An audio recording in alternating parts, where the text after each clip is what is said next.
we'll pick it up. I don't know where I want to pick this up because there's tons of it. Let's pick it up in 13.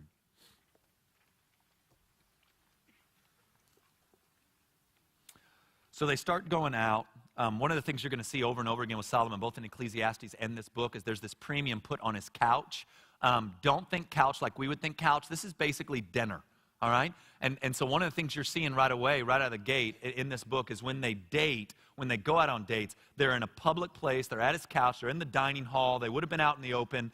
And I think there's something to that. I don't think I'm reading too much into it. I guess what I'm trying to say is the movie at your apartment that starts out at midnight, ends at 3 a.m. on the couch, might not be the wisest decision. It's just me. Just me. Might be better to be out in the public eye. All right?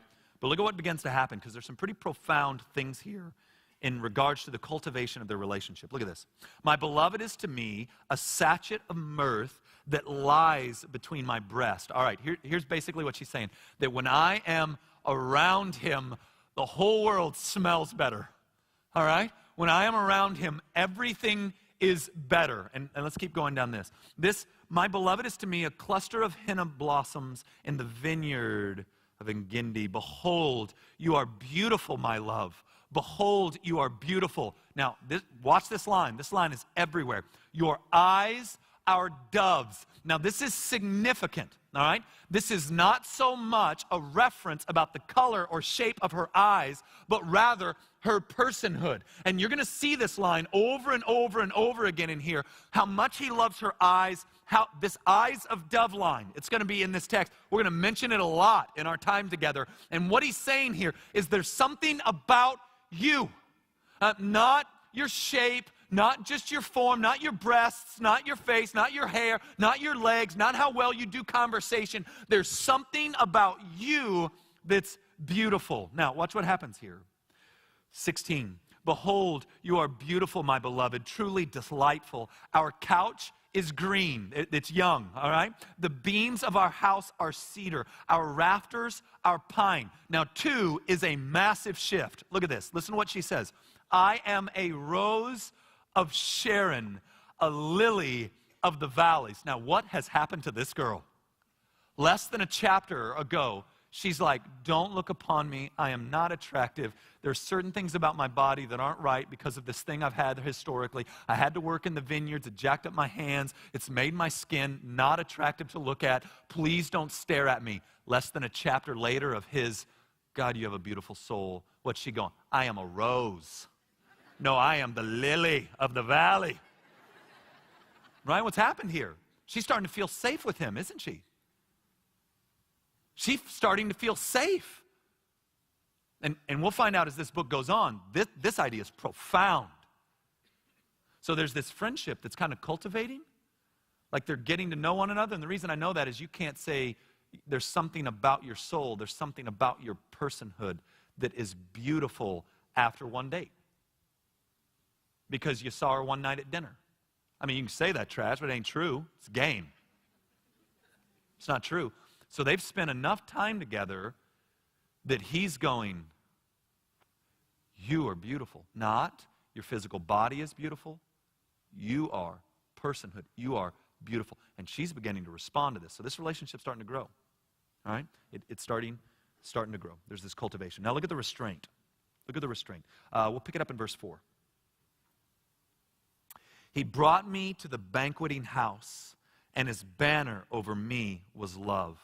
Listen to this. I love this verse. Sustain me with raisins. Refresh me with apples, for I am sick with love. His left hand is under my head. His right hand embraces me.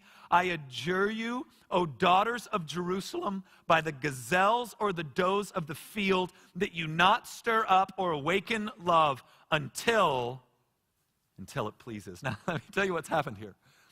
Basically, they went to dinner. They're cuddling on the couch at dinner, eating. One hand's behind her head. The other one's probably on her hip. They're talking. Her soul's beautiful. She feels safe. She feels like the lily of the valley. And then it's evident that it's getting a little too close, so they both break. She busts into her apartment and just starts eating. It's like, dear Lord, all right? I mean, She basically gets the ice cream and like, that man I cannot be around him, all right? I know what's right. I know what's good. I cannot be around that man. All right? For whatever reason, all the powers of don't touch me disappear when I am around this man. She's eating raisin cake, apples. She's getting whatever she can get her hands on, all right? She's got that weird thing happening to her where now, let me point something out. Nothing wrong with this. This is another error that the evangelicals make. This is a drive and desire given to you by God. It must be submitted to God like we just saw happen here. Don't awaken this until it's time. But the desire has been given to us. Like I can tell you how many 20-year-old dudes I come through my office going, I've just been praying God will take that away from me. Really? You want him to take that away from you.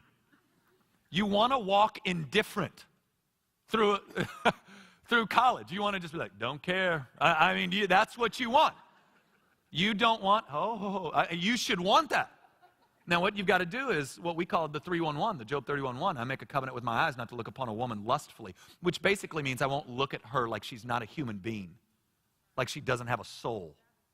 But instead, it's okay to go, that's attractive. Yeah, it is.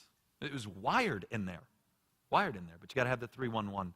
You got to have the 311 with it. Now, this attraction that led to a couple of dates is now going to lead to dating exclusively. And I've got to hurry up.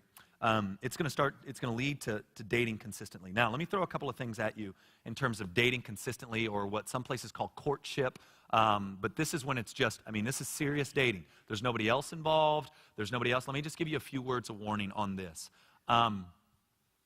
If you still lack the ability to judge character, I think you need to be really, really careful here. I don't know that you should move from kind of just regularly dating a little bit to moving on to just exclusively dating. If you've proven over and over again you continually choose the wrong kind of guys, the wrong kind of girls, I think you need to be careful. I think you should tap the brakes if in your casual dating you've run out of stuff to say. If you're sitting at a restaurant on date 3, so how was work? Work was good? Mine too. It's a big game this weekend. It's huge. Dallas is this big game. Like if you're seeing someone who they don't have the conversational ability to ask you about you, and you don't have the ability to engage in any real communication, I just think you'd be really, really careful about making that more serious, right? I mean, you might disagree with me, but this sounds like math to me. I mean, simple math. You'd have a really hard time going, 2 + 2 is 5. I swear it's 5. No, it's not. It's 4. If you can't talk on date 3. All right. Now, 2 things that start happening. I want you to watch this. 2 things start happening when they start exclusively dating, exclusively seeing one another. It's sealed off. They're not seeing anybody else. They're not dating anyone else. 2 things start happening that are really, really profound. The first one's in 2:8. Look at this. Here comes the voice of my beloved. Behold, here he comes. Listen to this. Leaping over mountains, bounding over the hills. Come on, man. He ain't leaping over no mountains. Here's what's happening. All right? There's this unbelievable excitement in this relationship. It's gone exclusive.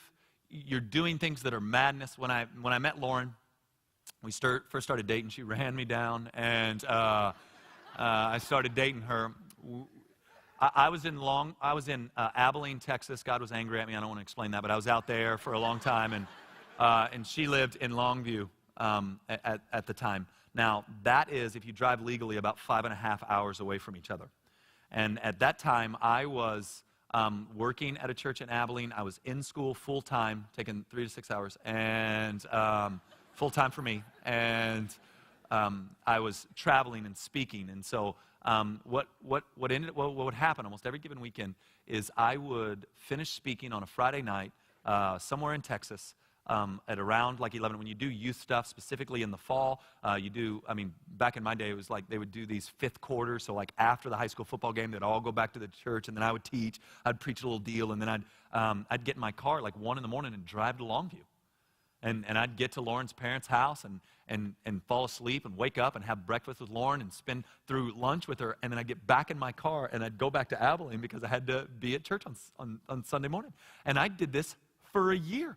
And it never felt crazy to me. Never. Now, looking back on it, I was like, that girl has some voodoo on me or something, all right? I'm in the car 14, 15, 16 hours of a 48-hour period for 4 or 5 hours with her. All right? That's what just happened here. She's like, here comes my beloved leaping over the mountains. There's an excitement here. There is this just might be it, right? And I don't know where you're from. I don't know your background. I was always the guy that says, is there really a woman who'll get to know me and say, yeah, I'll spend the rest of my life with you. I can do this for 60 years. To me, I just had my doubts whether or not that woman really existed. And so all of a sudden that's there, and all of a sudden there's this. Could this be it? Is this it? Are we growing old? You even start having some of those conversations.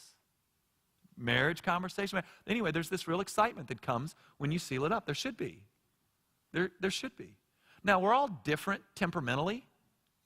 We're all different temperamentally. We all experience excitement differently. But that's what you've got happening here. There's this real joy and there's a real sense of excitement that's occurring in this relationship. And then look at this. We'll read a big chunk. I want you to see this.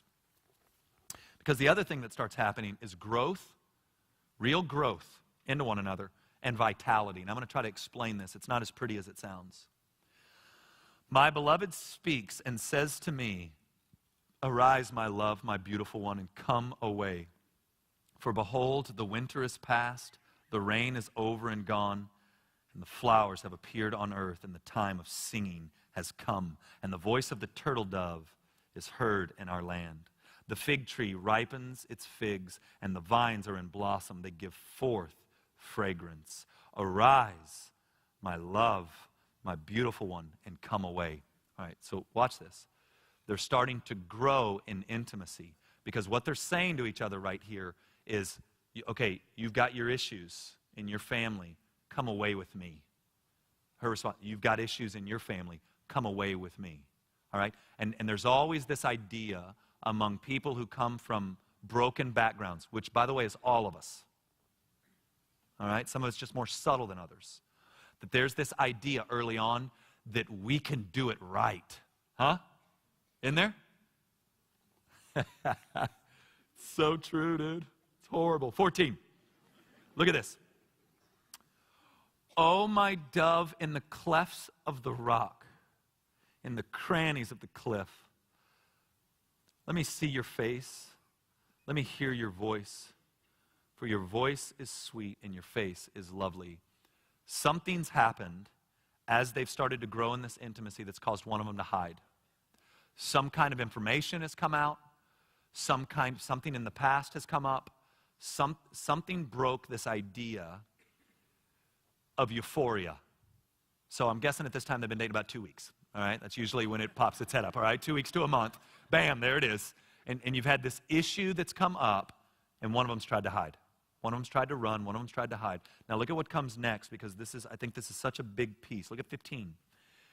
Catch the foxes for us. All right, so there's something profound going on here, because the two of them are crying out to a third party, not in the picture, right? She didn't say, catch the foxes for me. He didn't say, catch the foxes for me. They just said, catch the foxes for us. Look at what happens. Catch the foxes for us, the little foxes that spoil the vineyards, for our vineyards are in blossom. What I mean by vitality in a closed dating relationship, courtship, you and me, no one else, is all of a sudden these issues start coming to the surface, and instead of ignoring them and trying to pretend like they're not there, you start working through and fighting through issues at this level. This is where it starts. And I'm always worried about people who don't think there are issues at the engaged level. Have you ever met them? Like I always tell people at the Village, marriage is difficult. And I've got about 2,000 engaged couples out there looking at each other going, not us, baby, not us. It will not be that way for us.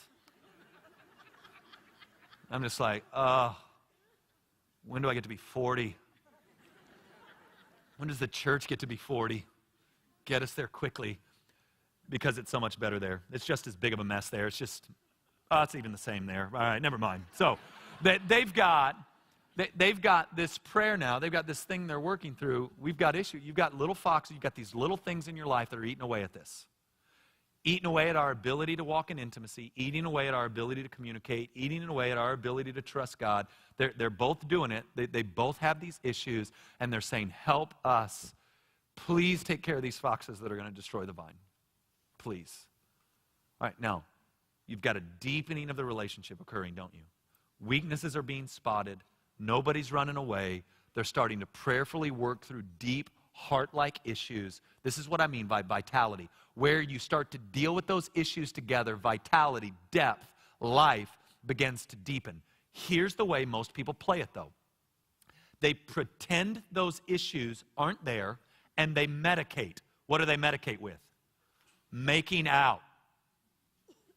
So they just get more and more physical, more and more physical, more and more physical, more and more physical, to where if they're ever alone, there's no longer hardly any conversation at all, any real issues at all, anything being discussed. They walk in the door, they start a movie, they watch 15% of that movie, and then they're making out for 3 hours. And then they head home, all right? If they head home. And then, because they've medicated it, they can't even recognize, hey, we don't know how to get intimate.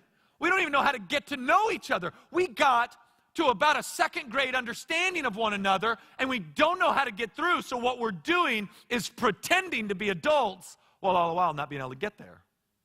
This is absolutely devastating. Absolutely devastating. Yeah. And that's what's happened here. They've realized, hey, we've got issues we need to work through. We've got issues we need to work through. Before we need to turn on that little physical button, let's pull in the reins here and let's make sure we're all right.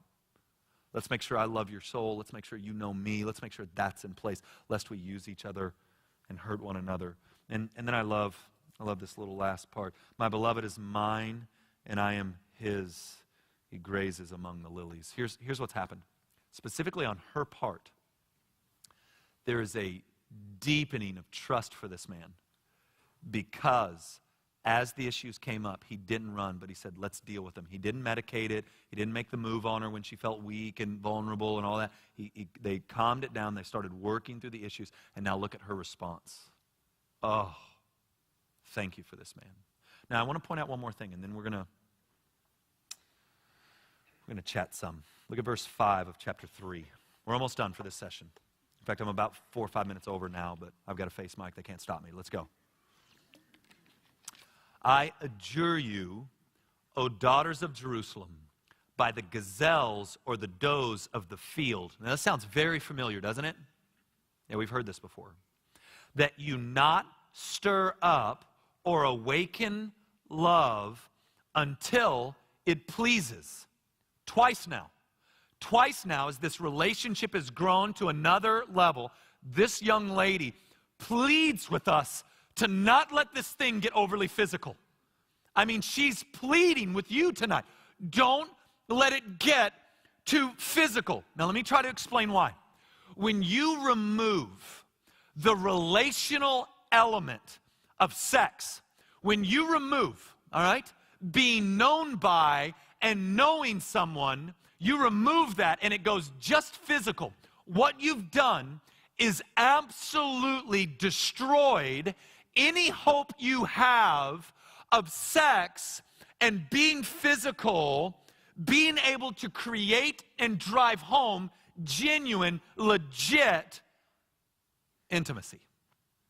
It is a weird pill you can take that makes you feel intimate with one another. But let me point out what I'm talking about in our overly promiscuous society. Have you ever wondered when you're in the grocery store that every magazine on that rack as you're checking out has an article on sex, and that article on sex always has to do with technique? Huh? 9 ways to be a better lover. 7 spots she wishes you would touch. Am I lying? I mean, if I'm lying, you can get mad. If I'm not lying, you can't get mad. Well, you can, but you can't, all right? So, am I lying? I mean, every magazine, every one of them. I mean, all of them. Like the Washington Post, 8 ways to turn her on. You're like, the Post? Not the Post. All right, why is this? Why is this? Okay. If you're having a lot of sex with different women, different men, and it's not fulfilling, it doesn't bring any kind of lasting joy, doesn't bring any kind of lasting fulfillment, then the only hope I have of intimacy and connection and sex being what I've got in my mind it should be is to better my technique at it. And maybe if I become a better lover, then this aching of my soul will go away. Maybe if I become a better lover, then maybe I'll be satisfied. Maybe if I become a better lover. And listen, that's why, I tell our guys all the time, that's why porn is unbelievably devastating. Because it removes the ability to be intimate. It makes the thing purely physical. And when it becomes purely physical, why? Because God designed it to be more than that. Right? He designed it to be more than that. We're going to find this out in the next chapter. We're going to take a quick break here in a second. We're going to come back and we're going to look at what happens when the relationships, when you're making love to a soul and not a physical body, there's this unbelievably powerful, fulfilling, beautiful thing that occurs. When you're just having sex with a body, there's always an emptiness that follows. It's very frustrating. You get angry with yourself. You get proud. It's this really weird animal that happens. And so what you've got on a whole is our society trying to get better at sex because they're having plenty of sex, but it's bringing no fulfillment. So we've got, I can't remember the last magazine. I had Secular Magazine that didn't have that little ad in the back that told me I could get how to be a better lover videos. I can't remember the last time I walked through that thing where there wasn't articles on how to be a better lover. Our society's consumed with it, despite the fact that we're having plenty of sex. Yeah. It's like, this is crazy. Follow me here. It's almost like, and I know this is absurd, it's almost like there was a creator God who designed this to bring joy and happiness. And then if you don't do it his way, it goes really, really bad. It seems like there might be this God who might be for our good. It might be that there's a God in heaven who's not this cosmic killjoy who's trying to destroy us. What do I know, though? Let's pray. Father, I thank you for just our first little 40, 50 minutes together. And I'm no fool. I know there are plenty of men and women in here who probably struggle with pornography, who have historically struggled with getting physical way too quick, who have dated before they knew what they even wanted or what even thought through what they should. I thank you for grace. I thank you for forgiveness. I thank you for the cross. I thank you for new beginnings. I thank you for those things. It's why we worship. Not that you made us better people, but while we were our worst, you loved us.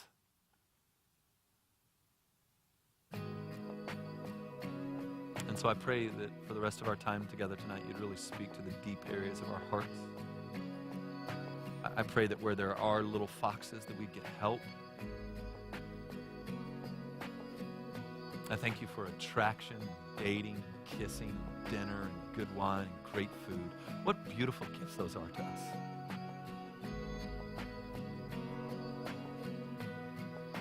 Help us now as we move from attraction and dating and all the little pieces there into the wedding day and the wedding night. We love you. It's for your beautiful name. Amen.